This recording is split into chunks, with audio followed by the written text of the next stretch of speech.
Hello my friends, and welcome back to another Legion Tower Defense 2 video. Today, I'm with my friend Ostrich, and we decided to bring back an old favorite that we call Cartel Starve. This is how it works. We both pick Cartel, king up on wave 1, and then starve until we see a good wave to send together. Role selection is important, because we are trying to end the game in just 1 or 2 sends. Because of the nature of picking Cartel and starving most of the game, if it goes past wave 10, we are almost guaranteed to lose. So picking only early game units is best, as many tier 1s to tier 3s as you can get, as you probably won't be able to afford anything more expensive. I decided to get Skeleton into Scallywog. Once it's upgraded, the Scallywog is a very safe unit until wave 5, then very safe again until 9.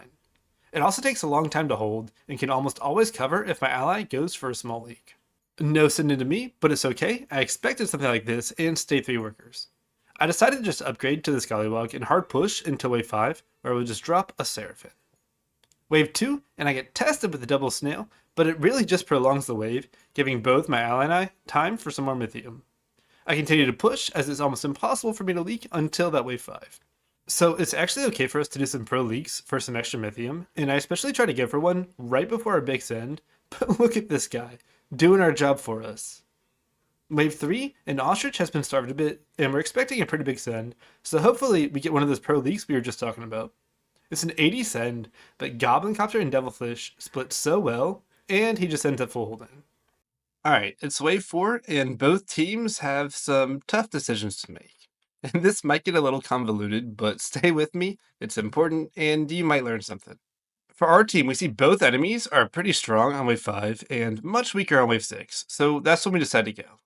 Ostrich told me that he could hold wave 5 and decided to shift a little bit of gold in case he wanted to add a more expensive unit while giving us the chance at a pro leak. So our plan was for him to pro leak here while I cover, and wave 5 he covers while I pro leak. Our enemies can either income king to try to get enough money to hold our send, or try to save and guess when we are coming, and either try to undercut us or income in king on the wave they think we are sending. If they continue to income each wave, it takes all pressure off of us and allows both Ostrich and I to push a little bit, making our eventual ascend even bigger. It might even cause us to pro leak, which we want. They can also try to undercut us. This means sending the wave before they think we are coming to try to get a lot of gold from us and leaking us big. The undercut really isn't an option here, as we can assume both Skills and Farmer are low workers since we haven't sent them since wave 1. That leaves option 3. And in my opinion, the best option. Doing an income king on the wave they think we are coming. This helps prevent us from pushing extra workers and extending the length of the wave. They ended up snailing us on wave 4, and since Ostrich said that he would hold, and I could afford my Seraphim, I decided to push and try to get a small leak on 5. I figured the most they could send is around 60, which really wouldn't matter, because I'm trying for a small leak anyway. The boss comes, and thankfully I do kill my Seraphim. Normally, you want it to only tank the boss and survive, but I wanted to leak.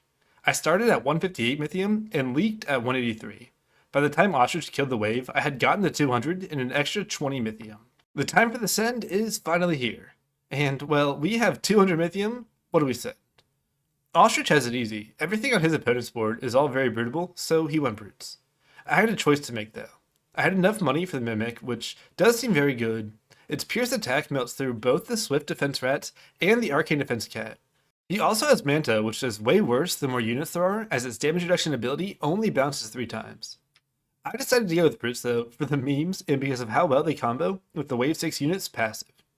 Each attack amplified damage dealt by the Rockos by 4% up to 4 times against the King, and Brutes so the attack speed of the King 0.5% up to 6 times. The Brutes give the Rockos more time to stack up against the King by slowing its attack speed. It's just a dangerous combo. Because of the extra 20 Mythium I got from leaking on wave 5, I also got enough to add a Robo into the mix, so let's see how it goes. Skills makes a huge oopsie and gets his Manta sniped immediately. The Brutes in the split aren't the best damage type to kill their rats, but they still slow their attack speed, lowering their DPS. Both of them take massive leaks and have very few king ups. This might be it, the single greatest outcome of Cartel Starve. A one-shot. And we did it. We actually just one-shot their king on wave 6, making this possibly one of the fastest games this season. I've actually done this a couple of times already this season, and even once to a huge Legion streamer. Let me know if you guys want to see some more.